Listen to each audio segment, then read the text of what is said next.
السلام علیکم ورحمۃ اللہ وبرکاتہ۔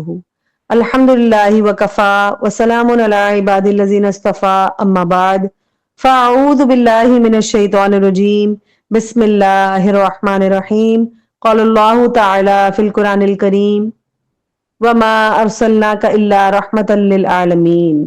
آج ہم پہلا ہجری سال پڑھیں گے، یعنی مدینہ کی طرف ہجرت ہو چکی، مدنی زندگی شروع ہو گئی۔ ہم جانتے ہیں کہ مدنی زندگی کے 10 سال ہیں، جس کے 3 حصے ہیں، 5 سال، 3 سال اور 2 سال۔ پہلے 5 سالوں میں ہجرت سے حدیبیہ تک کا انشاءاللہ تعالی مطالعہ ہم کریں گے، دوسرے دور میں حدیبیہ سے فتح مکہ تک کا، اور پھر تیسرے دور میں تقریباً سارا عرب کیسے مسلمان ہوا اس کے بارے میں بات کریں گے۔ جو پہلا ہجری سال تھا اس کے بھی اب ہم 3 حصوں کی طرف چلتے ہیں۔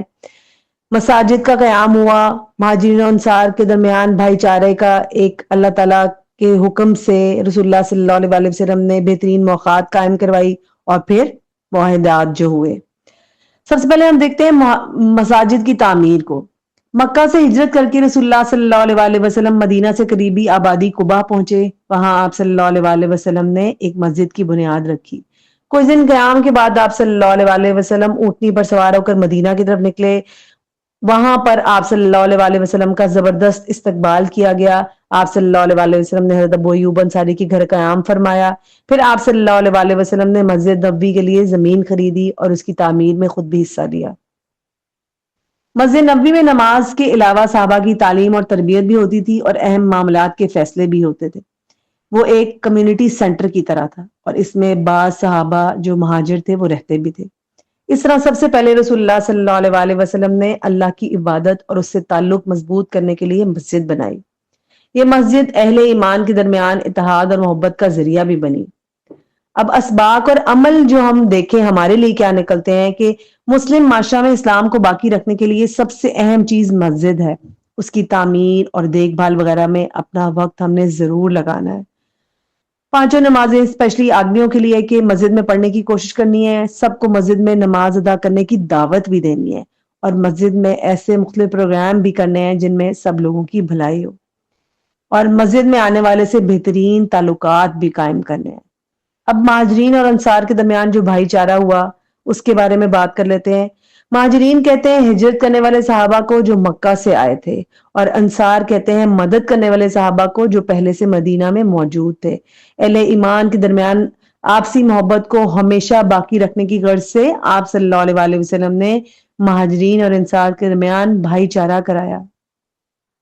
اس کا مقصد یہ تھا کہ ہر کوئی آپس میں ایک دوسرے کے غم میں شریک ہو، رنگ و نسل اور وطن وغیرہ کے امتیاز ختم ہو جائیں، اور بلندی و پستی کا معیار صرف تقویٰ پر ہو، جو کہ مکہ میں ہم نے پیچھے پڑھ لیا کہ کیا حالات تھے، کس طرح حضرت جعفر رضی اللہ عنہ نے سارا جو ہے وہ اس کو بیان کیا تھا۔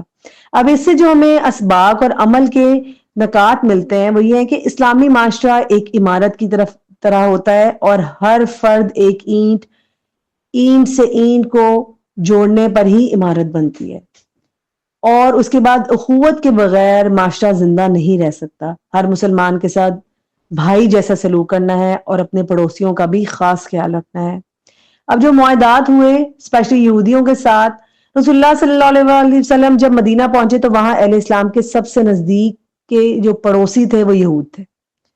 نبی کریم صلی اللہ علیہ وسلم نے ان کے ساتھ اپنے تعلقات بہتر بنانے کی طرف توجہ فرمائی، چنانچہ انہوں نے ایک معاہدہ کیا ان سے، جس کی اہم دفعات یہ تھیں کہ یہود اپنے دین پر عمل کریں گے اور مسلمان اپنے دین پر۔ آپسی تعلقات خیر خواہی کی بنیادوں پر ہوں گے، گناہ پر نہیں۔ کوئی نئی بات یا جھگڑا پیدا ہو جائے تو اس کا فیصلہ اللہ اور اس کے رسول صلی اللہ علیہ وسلم فرمائیں گے۔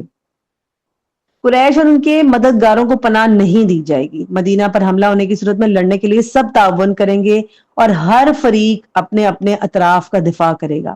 اس معاہدہ کے طے ہو جانے سے مدینہ اور اس کے اطراف ایک ایسی حکومت بن گئی تھی جس کا دارالحکومت مدینہ تھا، اور جس کے سربراہ جو تھے وہ محمد صلی اللہ علیہ وسلم تھے۔ اب ان چیزوں سے جو رسول اللہ صلی اللہ علیہ وسلم نے معاہدہ کیا ان سے ہمیں کیا سبق اور عملی نکات ملتے ہیں کہ آپ صلی اللہ علیہ وسلم نے مدینہ پہنچتے ہی سب سے پہلے مسجد بنائی، پھر مسلمانوں کے درمیان تعلقات کو مضبوط کیا، اور اس کے بعد پڑوسیوں سے معاہدہ کیا۔ آج ہم کوئی بھی کام کرنے نکلیں دین کا تو سب سے پہلے ہمیں یہ دیکھنا چاہیے کہ ہم مرکز کیسے بنائیں، ہم تعلقات مضبوط کیسے کریں، اور پڑوسیوں کے ساتھ یہ جو آس پاس والے لوگ ہیں ان کے ساتھ معاہدات کیسے ہوں گے۔ عمارت کی ہر اینٹ مضبوط ہو، اللہ سے تعلق، آپس میں اینٹیں جو ہیں وہ جڑی رہیں، اخوت یعنی، اور سامنے سے عمارت کی حفاظت بھی ہو، تو پڑوسیوں سے تعلقات اور معاہدہ، یہ سب چیزیں مسلم معاشرے کی ترقی میں بہترین کردار ادا کرتی ہیں۔ پھر غیر مسلم پڑوسیوں سے تعلقات کیسا رکھنا ہے، سب کی بھلائی کے ہی پروگرام بنانے ہیں اور اس میں مل جل کر آگے بڑھ کر کام کرنا ہے۔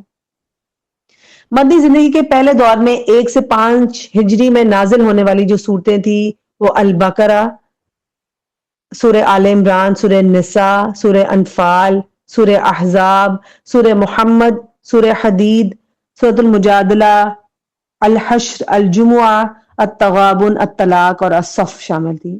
ان میں یہ 3 صورتیں ہجرت کے پہلے سال جو تھی وہ 1 ہجری میں نازل ہوئیں، اسپیشلی سورۃ الحج، سورۃ التغابن اور جمعہ، یہ 3 صورتیں۔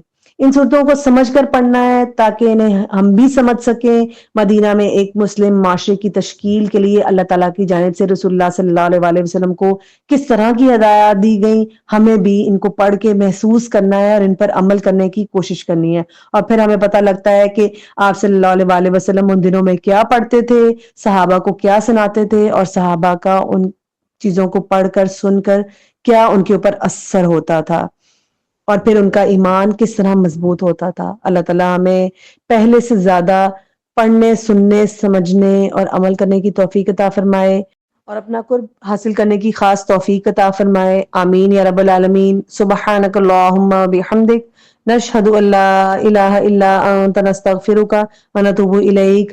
السلام علیکم ورحمۃ اللہ وبرکاتہ۔